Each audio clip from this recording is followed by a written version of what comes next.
Hello, everyone, and welcome to today's webinar. We'll give just a moment for everyone to join, and then we'll get started. Right.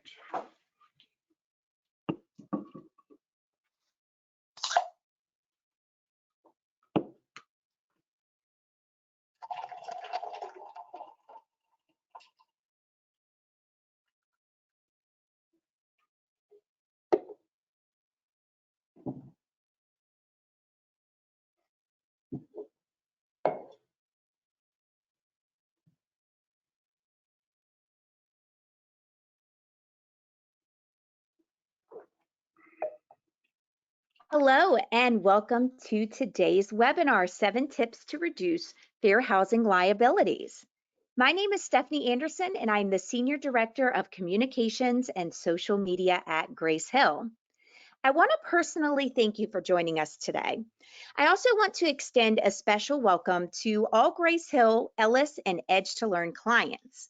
And in celebration of Fair Housing Month, today's topic will explore the top liabilities associated with reasonable accommodations and modifications, fair housing questions, and trending Fair Housing Act topics with thoughtful consideration.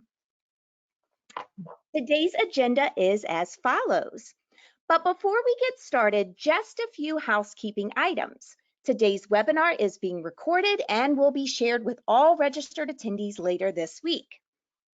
As an attendee, you will be in listen-only mode. This will help with any outside noise and disruption so that everyone can hear today's presentation without interruption. Of course, should you have any questions throughout today's presentation, please use the chat box located on your screen. I am so excited to formally introduce today's speaker. He is the owner of Aleshire Consulting and the Vice President of Learning and Development at South Oxford Management. Wesley Aleshire has worked within the property management industry for over 26 years. During this time, he has grown from a part-time leasing professional to a senior director and participated on state and local boards and education committees.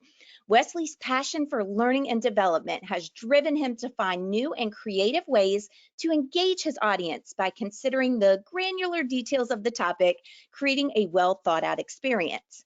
His presentation style engages audiences with stories and analogies that connect realism and humor to relatable situations. Please welcome to our virtual stage, Wesley.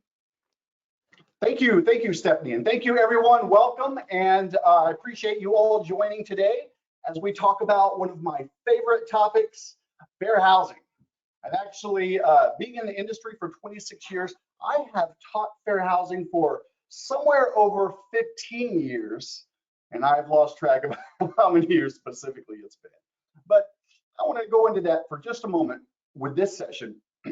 And, you know, I find myself, whenever I do these sessions, whether it's live or whether it's a virtual session, asking people how they feel about whether or not they would do something deliberate to break a rule, to break the law, or to discriminate against someone. And I'm going to ask you that same question. So I can't see you, but and I can't hear your answers, but I want you to ponder the question for a second. And this is a question I ask a lot of times when I'm doing the live session too. Would you deliberately discriminate against someone who comes into your office? Think about that just for a second. Would you deliberately discriminate against somebody? The chances are most of you, hopefully all of you, would say absolutely not, because that would be against the law. But the point is, if we all attend fair housing and we annually come see something for fair housing, and we're not going to deliberately discriminate against someone, you've got to ask yourself, why are we breaking the law? If we're not going to, and we know about it, and the majority of us are just we're decent people, you know, we don't intend to do bad things. So we've got to ask ourselves, why? Now, I believe it's because of innocent habits or even rigid habits, but with no actual intent to break the law most of the time. That's why this session is focused on tips to help reduce liability with fair housing. You know, we talk all about the different policies and what guidelines come out and changing legislation. But I believe being is, if you actually just start with the fact that we aren't deliberately going to discriminate against someone, that it has to do with maybe one of our behaviors or our habits that has caused us to get ourselves in some trouble. So I'm going to point out 7 tips today that can basically help us deter or move away from some of those areas where we find ourselves in trouble with litigation. So let's start with the first one. Tip number 1, think like a litigator or like a lawyer. And let me tell you what I think that means. So let's say, for example, you're in your office and somebody comes in and they say, I've got an assistive animal. In our mind, we may be thinking policy, reasonable accommodations. And we may be trying to apply whatever rules or guidelines we have to those reasonable accommodations. But if we were to ever make a mistake or a slight variation to what rights we have, not just with fair housing, but with some other things that we're mandated by as well, and a lawyer comes back to look at this, they're not going to just look at reasonable accommodations. Instead, the litigator is going to look for the most broad coverage.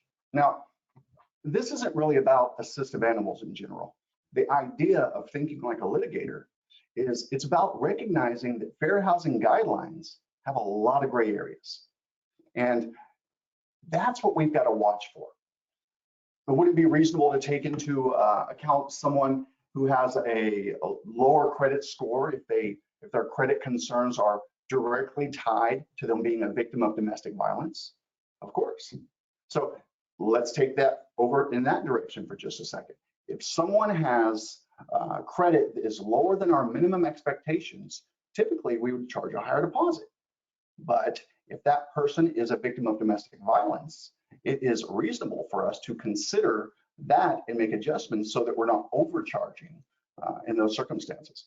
Or let's say if someone has a criminal record that conflicts with your rental criteria, would it ever be reasonable to review circumstantial information? The answer is yes.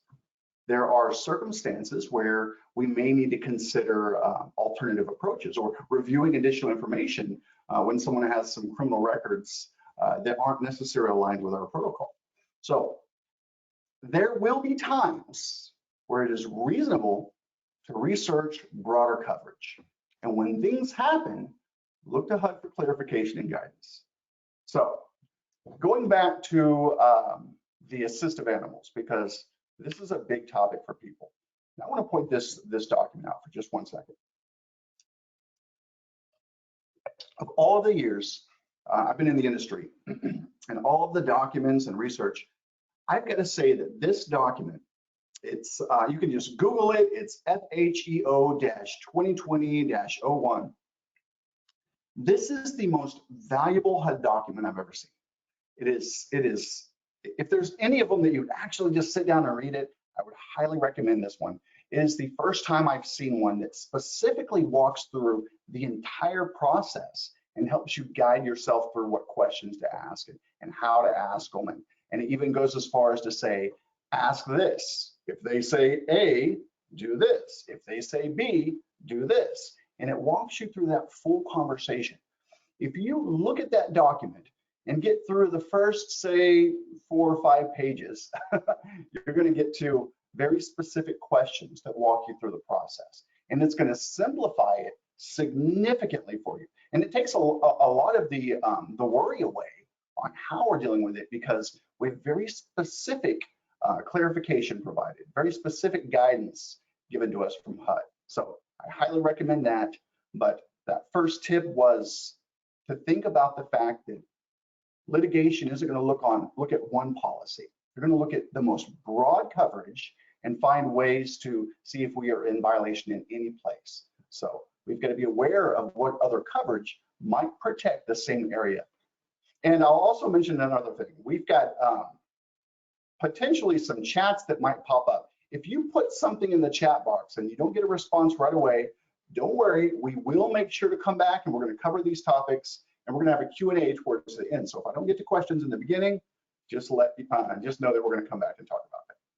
I do see that I might have something here. Let me just check this real quick. All right. Right. Okay, let's go to the next one.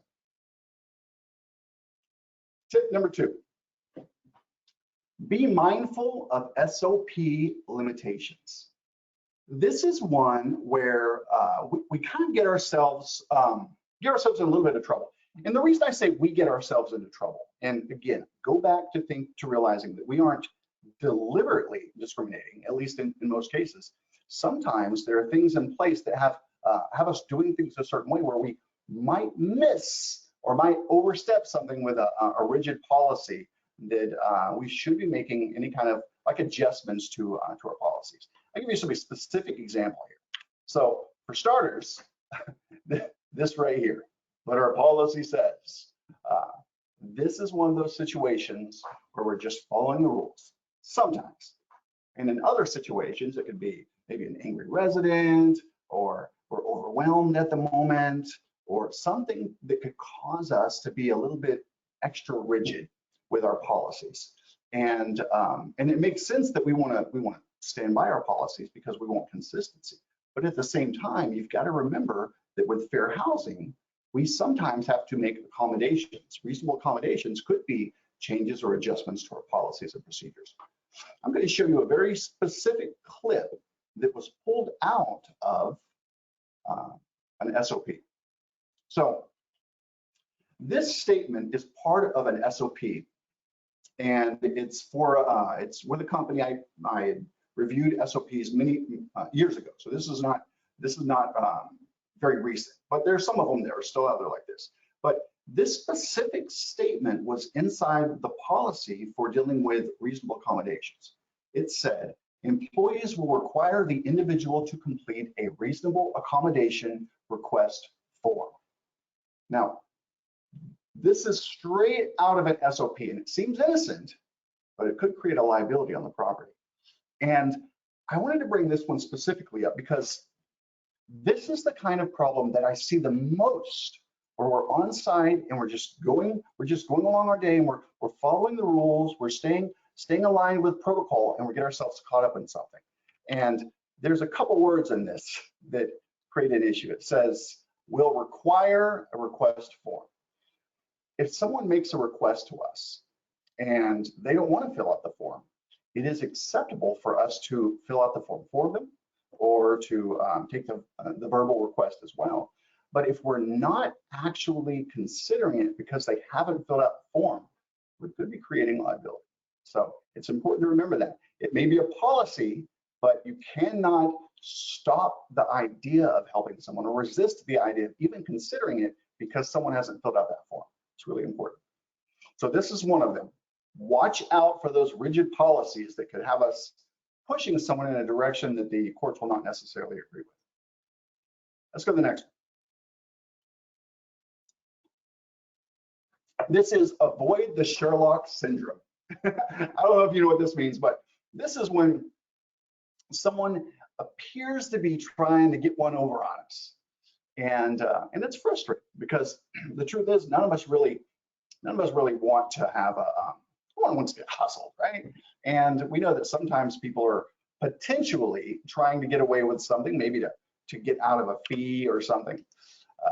And when that happens, if we decide to start looking extra close, then we're reviewing their request at a different level.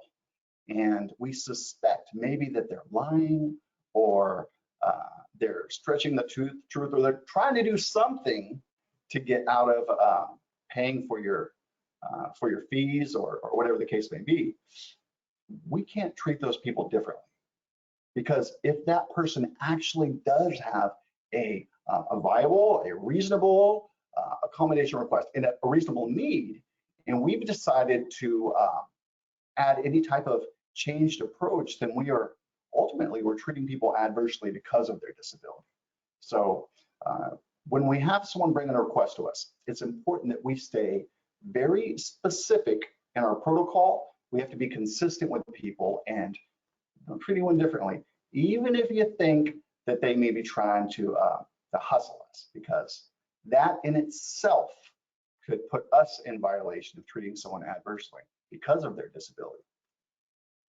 Now, I was reading an article and it said that, and this was an article when they released that most recent document on assistive animals, and it said that 60% of all of the HUD complaints that are coming in are because of disability-related complaints. So it has to do with people requesting accommodations and modifications from us, and us not necessarily considering it or taking it as seriously. So the next one is the 30-second rule. You know, when you get that request, 30 seconds. The truth is, the 30-second rule does not exist. When someone comes into our office or asks us out on site, they ask us a question about accommodation, you've got to remember that we are not required to answer within the next 30 seconds. We don't have to immediately. As a matter of fact, this specific tip, I really believe, I genuinely believe this. If all of us just got together and did this one thing, we could significantly reduce our liability. And that is when someone asks us a question that pertains to accommodations, modifications, or something fair housing related, instead of saying right off the bat, answering and giving some type of example, instead of that, just saying something like, you know, I'm not quite sure. Let me speak with my supervisor and I'll get back with you. If we were to do just that one thing and confirm on the spot, we could significantly reduce our liability just by not responding immediately. And it's important to know that we may not actually intend to discriminate against someone, but we could still say something that could put us in violation, or at the very least, create litigation. And this session isn't just about violations of fair housing. It's about kind of preventing litigation. And we can't prevent anyone from suing us because people can sue us at any time, but we can actually reduce our liabilities by reducing the amount of times that people attempt to sue us. And I'm going to give you a very specific example of that here. There were over 100 properties sued by a single person because of what? Because of the words they used, not necessarily because of legal practices. Now, this is between 2019 and 2020. Somebody found a little bit of a loophole into the approach to how we answer phones and what we say in response to something like criminal records, felonies. If you've been in the industry for the last couple of years, you know that a few years back, the way that we process applications changed significantly. I mean, there was a major shift in it. And this person was calling offices and trying to get people to slip up on how they responded when the person said, I have a felony, can I still live there? Well, long story short, there used to be these blanket policies where properties were not allowing someone to live at the property if they had a felony for the last 7 years or the last 10 years or ever in some cases. But this person called properties and victimized the office team, trying to get them to mix up their words. By doing so, they were recording them and they sued all of these properties. Now, it's possible that a lot of the cases could have gone into a judge and could have gone through litigation, and the property could have been released from liability. It's possible, but the cost of litigation is very expensive. And in a lot of cases, companies would pay out a settlement, a lesser amount, just to be done with it so that they didn't have to go through the litigation time and cost. And a lot of companies ended up doing that. And people were paying $15,000 or $20,000 or somewhere in that general range just to be done with the case because somebody said something on the phone immediately. And whether or not it was aligned with the policy or not, it was said in a way that was perceived that someone would not be welcome just because they had a felony. And That was enough to create all these lawsuits. I'm pointing this out because we do not have to react immediately. And that's so important. There is no rule that says you've got 30 seconds to respond. So take your time, step back when someone asks the question and say, I'm not sure, let me find out. And then just follow up with it. That is the single best way to help us reduce liabilities when dealing with fair housing questions. Let's go to the next one. Tip number 5, always report requests. Now, this is another area where there's a common situation that is, I believe, completely innocent that's happening on our properties that can create liability for us. And you may agree when you see what it is. Here we go. All right. Someone asks about an accommodation request to our service team, and the response is something like, sorry, I can't help with that. You need to talk to the office. Now, this is an innocent habit and it can turn into a liability. If someone reports a reasonable accommodation, it needs to be responded to it timely. So the reason, it's interesting because it's like we're doing a good thing here, but we're also possibly creating a liability. It's good that the person would say, I'm not sure, for example, but if the person says you need to go talk to the office and does not react to it, then what if that person doesn't? What if that person files a claim and stating that they actually told someone that works with the company, which would be maybe this technician, and that person didn't report it? So if that happens, we could run into a problem. So for this tip here, I'm going to say, make sure all of your team knows that if someone requests an accommodation or a modification to any one of your team members, any of them, whether it be in writing or not, make sure that it's followed up with. If the individual person doesn't do so, it's okay, as long as they've passed on the message, they know who made the request, when they made the request, and what the request was. So if this maintenance technician is walking by and someone says, hey, my wife's in a wheelchair, I need a reserved spot, instead of saying, we don't do that, or go talk to the office, say, hey, let me get your apartment number and your name, and write down that request and say, I'm going to give this to the manager. You can go talk to the office. I recommend doing so, but I'll make sure they get the message and they can follow up with you. Something as simple as that can help us prevent these reasonable accommodation requests from getting kind of lost in the shuffle. So that's a really important one for us to do.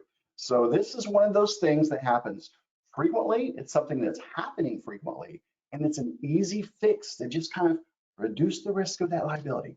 Reduce the risk. That's what we're trying to do. Next tip. Encourage service providers to attend fair housing training. Now, this is a growing trend, and I've noticed this more and more as I travel around the country and I talk about fair housing with people. I've noticed that some companies are starting to ask their service providers to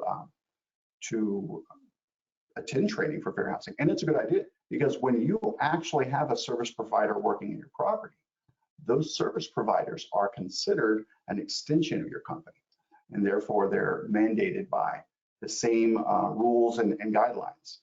Now, this is pretty important. If you realize that some companies have people visiting your properties and they may be working with your leasing team, they may be working with the residents or your applicants just in general, anyone that they come in contact with, if they're in contact with any of the people at your community, they're an extension of your community and therefore mandated by the same laws.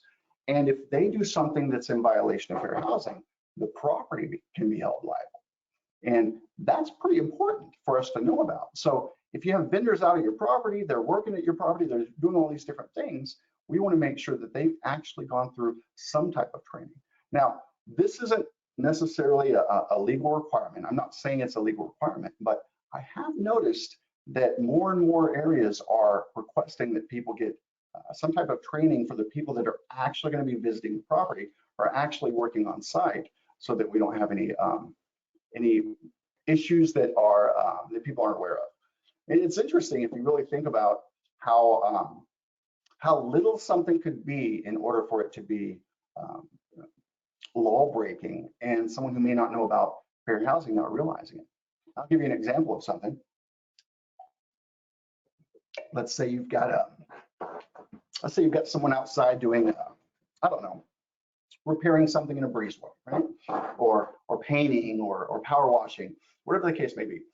And someone walks up and they are maybe looking for an apartment and they're already on tour, but they're separated from the leasing person at the moment, or maybe walking through checking things out.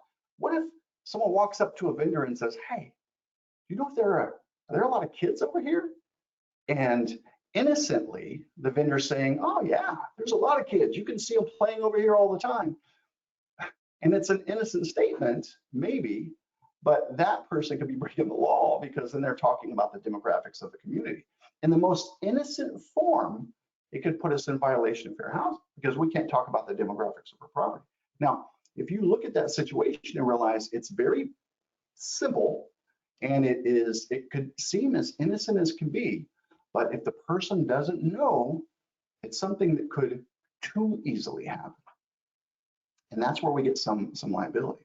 Well, not only that, also we have a harassment that we have to worry about. If there is any type of harassment from a vendor with any of our current residents or any of our guests, that could be something that falls under fair housing litigation as well. And it doesn't even have to be discrimination. It could even be as far as sexual harassment. And sexual harassment is covered under sex as a protected class. And that could be a hostile environment, which could be it could be something that seems innocent, but makes someone feel uncomfortable. And if it's something that makes someone feel uncomfortable, it could create what's called a hostile environment. And that could be a liability for us as well.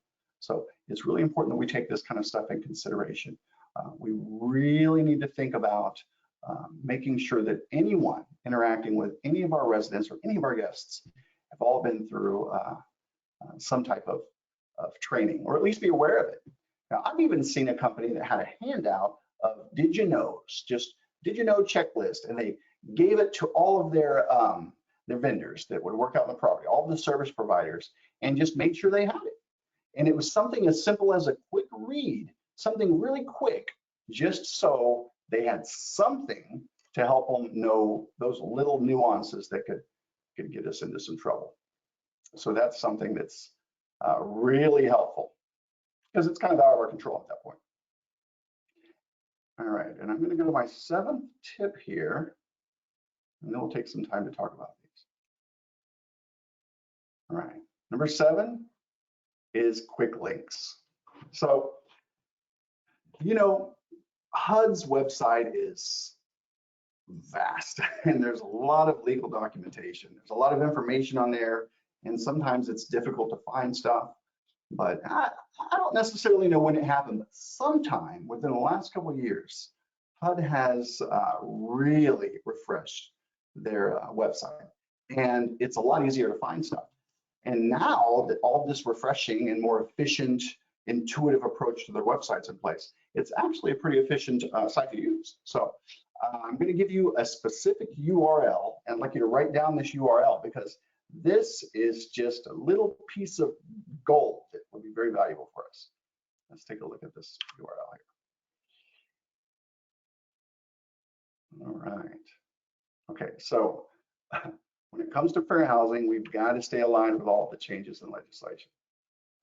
This URL, hud.gov/site-index/quick links. This is such a wonderful page.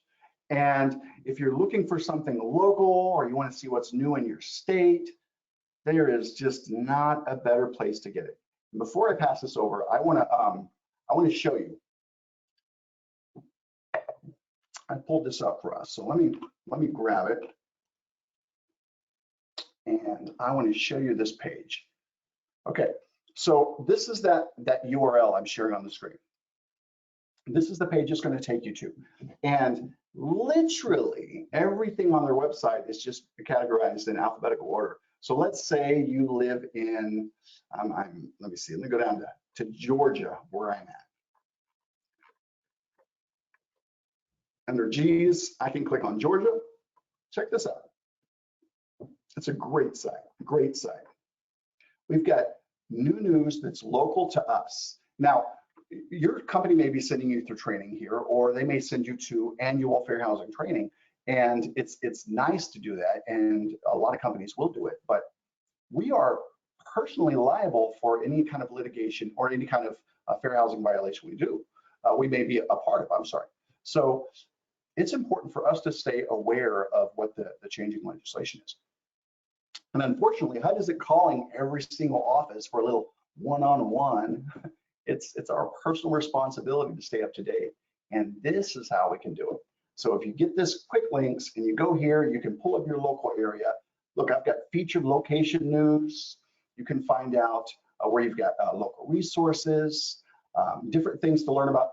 Everything locally is going to be easily accessible from these pages. This is such a wonderful spot to go to, and you're going to just constantly be able to come here. I recommend you put something on your calendar. Once a month or every couple weeks, have somebody just go in here, look at your local area, and find out if there's anything that's changed. Because if there are updates, you're going to find it right here. Great site to go to. All right, now I'm going to, let me see, we'll have chances here in a moment if we want to talk about any of these different tips or anything specifically about fair housing you want to cover while we're on the call, but I'm going to turn it back over real quick for Stephanie. Here we go. Thank you, Wesley, for leading us through this very, very important content. And we appreciate the way that you even went off script to show us such a great website. So love that. Before we dive into the live Q&A, because I know that's something that most of our attendees really want to engage in, I do want to draw your attention to the screen for just a moment. I want to let our audience know that if your team is struggling with any of the topics discussed today, our team at Grace Hill is here to help you. We do truly understand the struggles of compliance, along with the excitement of career advancement. So with our industry-leading policy survey, training, and assessment solutions, you can proactively set the standard for your team, all while giving them the professional development they crave, which is so, so important in today's landscape. Our experts are available for a personalized demo and consultation anytime after today's webinar to discuss your team's development and your personal goals. So go ahead, use that chat box for me, text the words fair housing in the chat box, and a member of our team will connect with you shortly.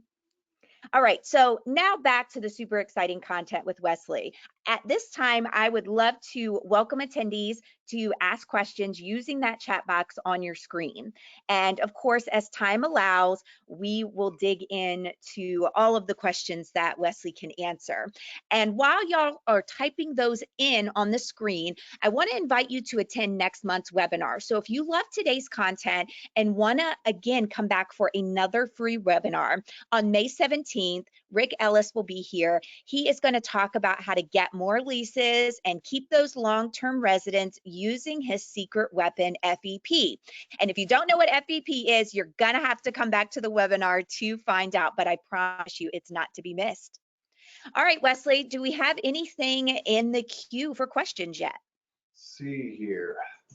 All right, messages. No, I don't see any on my end. I don't see any at all. I think we're good. If there's any questions, let's type them in the chat box. Let me see, chats. Let's see what we got. Oh, here we go. See if I can extend this section. All right, let me see. Okay.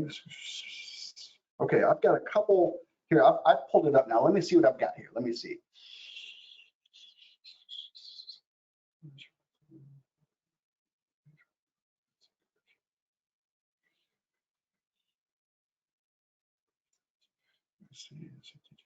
And Wesley, I'm seeing some questions too, so let me know if you want me to jump in and help. Yeah, Some of them were during your presentation, so I'm trying to figure out as well what they were referring to. But here's a great one. Can you go back to the beginning of your presentation? What was the publication that you recommended to read? Oh, it is actually, it's not a publication, it's a document. I'm going to slip all the way back. You're talking about that one, the Google one? I believe so. Julie wanted to know, yes, the Yes. FHEO. Yes, FHEO-2020-01. This is the most recent update with assistive animals. And it has, of all the years I've worked in this industry, this is the most valuable piece of information. It goes through step by step for questions that you can get, you can walk through that conversation with people when they have an assistive animal. And it's actually redefined it a little bit too. You know, all of these years we've looked at our assistive animals as a service animal and an ESA, an emotional support. Although we're still kind of business as usual, this document has redefined it as service animals and other animals that provide support, which is kind of fascinating because there's always been this battle between what is a service animal, because a service animal is a dog or a miniature horse in accordance to ADA. And we've been complaining in the industry about that for years because we feel like people are trying to pull one over on us and get past fees by pretending like they have an assistive animal. Well, and because of that, there's been this this back and forth debate. And I'll be honest, I'm a little bitter that it took other industries before HUD made this change. But HUD finally addressed some of the challenges we were facing with service animals. So according to this new documentation, a service animal is only a dog or a horse now. But other assistive animals are not just ESAs. So if there's another animal that provides a service, like a service animal, but it's not a dog or a miniature horse, then it would fall in the other category of other assistive animals, rather than being tied together with other service animals. So it's just a little bit of a reworking of it, but it's kind of business as usual as far as what we accept. But it tells you how to go through the conversation, what documentation is reasonable, and even in situations where you have unusual or odd pets that are not necessarily common household pets, it'll talk through what steps need to be taken or what additional information may be requested. It's great, great document. That's great. And of course, when you're talking about animals, that is a hot topic, you know, not just during Fair Housing Month, but year round. And it ties it right back to that Sherlock syndrome you mentioned. Yeah, that's definitely one of the things, because you know, if you've been in this industry for a while, we don't want people to pull one over on us. And this is one of the ones where people they've been pulling over on us for years. And there's been all of these different instances where someone will bring in an animal and they'll it not be an assistive animal and maybe have some fake documentation, and then people even getting attacked. I heard just last week of an instance where a large dog severely hurt two other animals. I'll just say that. It's unfortunate, but this document will really help with this, really help with it. Okay, we have so many questions coming in, and I know we're going to run out of time, so I'm just trying to look through to see if there's some commonalities between them. Melissa has asked, what is the best answer when asked about having a felony? So that's a great question. Let me start with this.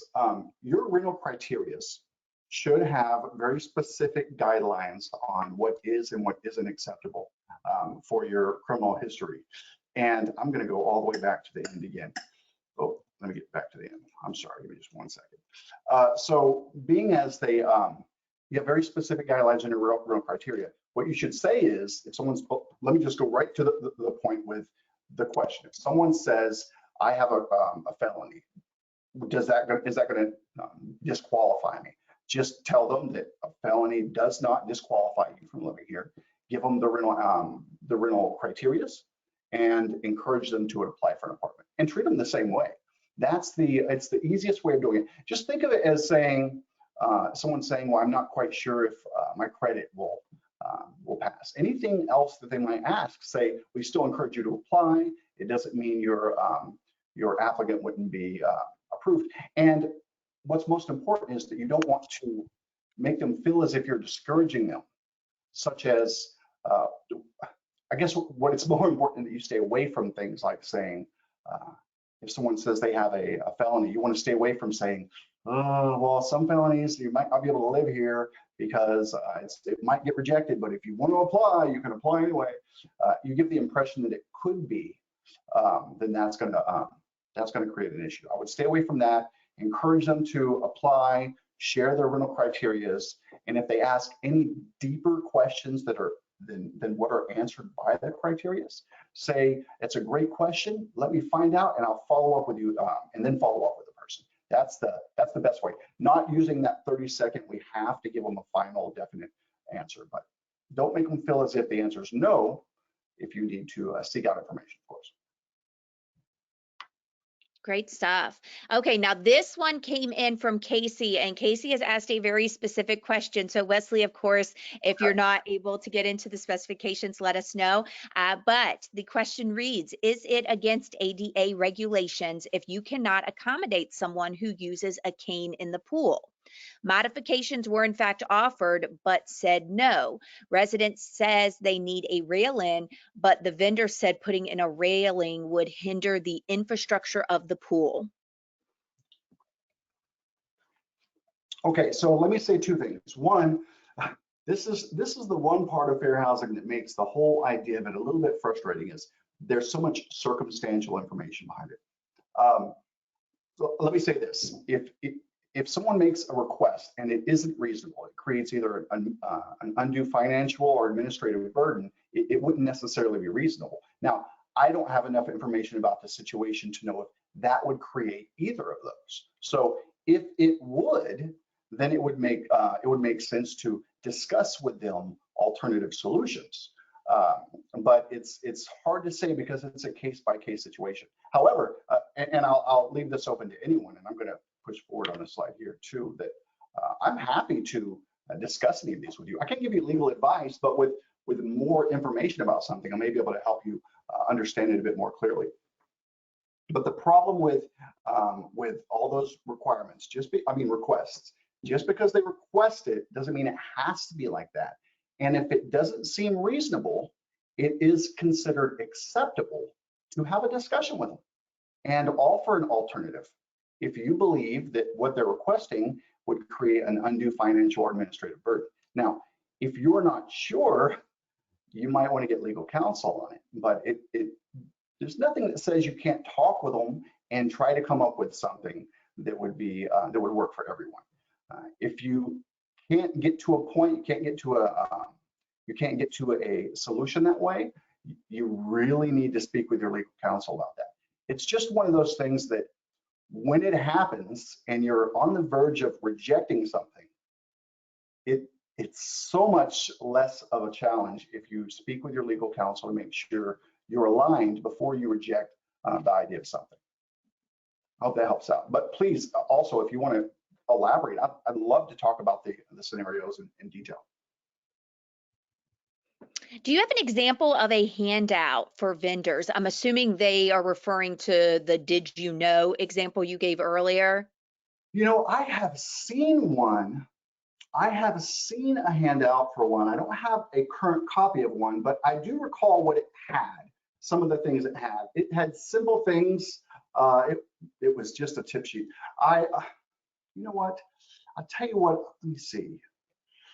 Wondering if I could, let me ask you this, Stephanie. Is it possible if I send you a link to a Q&A document that you could send it out to attendees? Absolutely. We can absolutely do that. I know I have a document from HUD that explains some of the requirements from us, and it might be a quick solution just to hand something like that. It's like a Q&A right from HUD. And when we get off the call, I'll pull it up and I'll send a copy to you. Excellent. Thank you. A little bit off topic, but still on topic. Does HUD do secret shopping? Yes. Actually, but it's a different kind of secret shop. Well, let me explain this because this is kind of a big deal.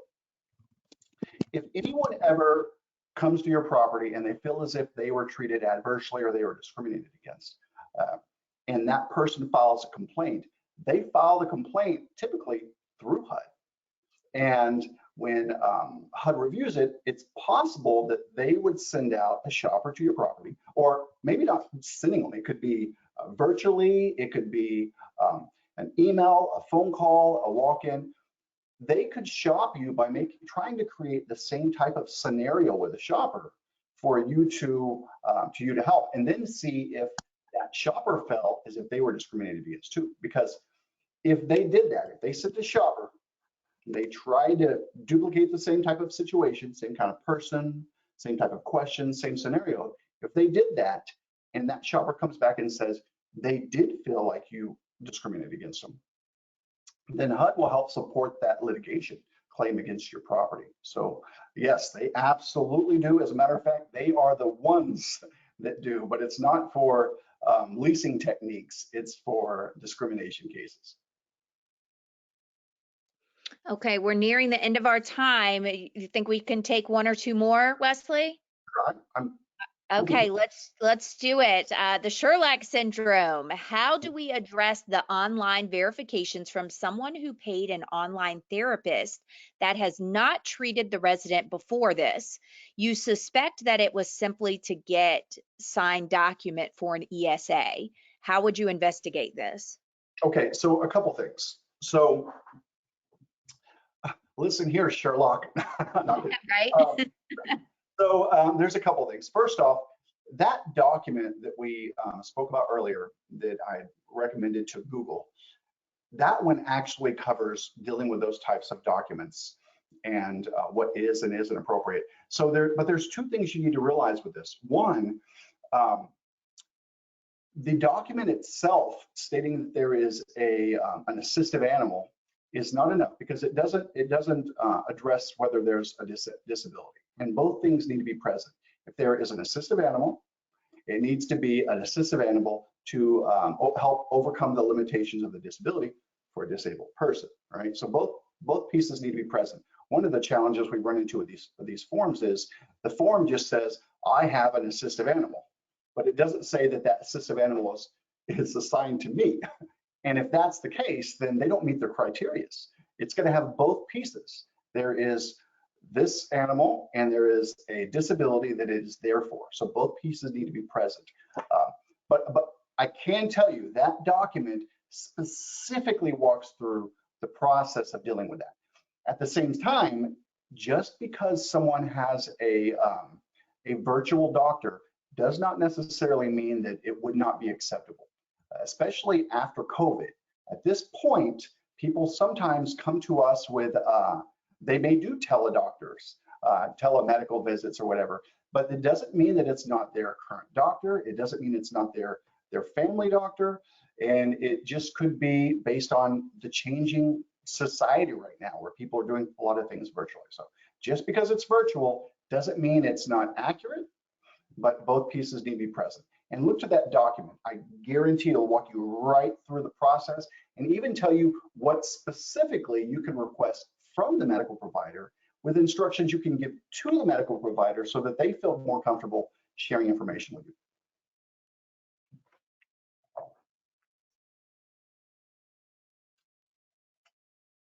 All right. Let's see. There are so many here. I don't see any of those on my end. Oh, well, I'm just so glad I'm here to help you, Wesley. Now I feel like I have some value today to this webinar, because you have been providing so much. So I'm glad I could help. All right, let's take one more. Let's see. Let's see who this is from. Kaylin. Physicians have been requiring her tenants to register their animal with websites. These sites charge a fee. What are your thoughts on that? Okay, so I know that there is a service, and I think there's a couple of them where they have a screening process for animals, and it's for all animals. And the fees are only charged, my understanding is fees are only charged if they are not an assistive animal. Anyone with an assistive animal would not have to pay any of those fees. So I've seen that, and I don't think that that's a bad thing. I do know that if someone has an assistive animal and they do not want to go through that process, you should not be forcing them to go through that process. But it is reasonable for you to have that process for pets. Just assistive animals, if they don't want to fill it out, they don't want to complete it, they're making an assistive animal request, a reasonable accommodation request, then it is reasonable for us to take a different approach if they don't want to do that.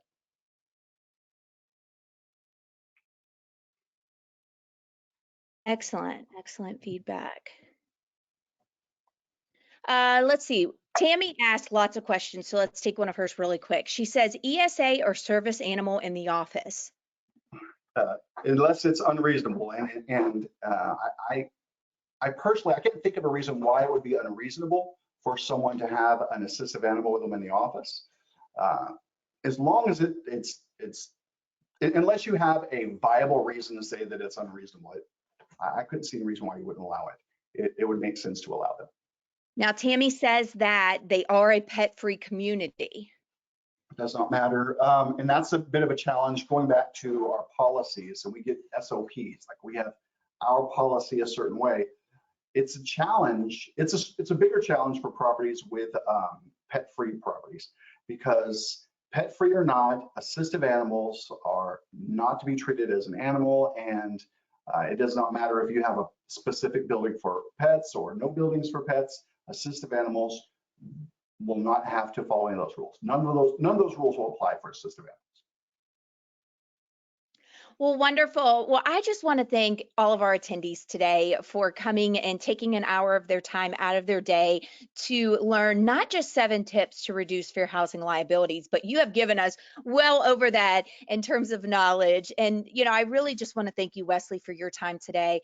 Being able to share this information is just so much of a value to everyone. And I couldn't think of a better month to have you here for Fair Housing Month, sharing all of your knowledge. Thank you. Thank you very much. And please take down my information. If you have questions, you want to chat, I'd love to talk about it. I'm happy to help.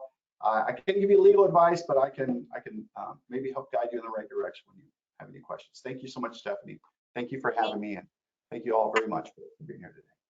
Absolutely. We appreciate you so much. And I hope everyone has a fantastic day. Thanks again for joining. See you next time.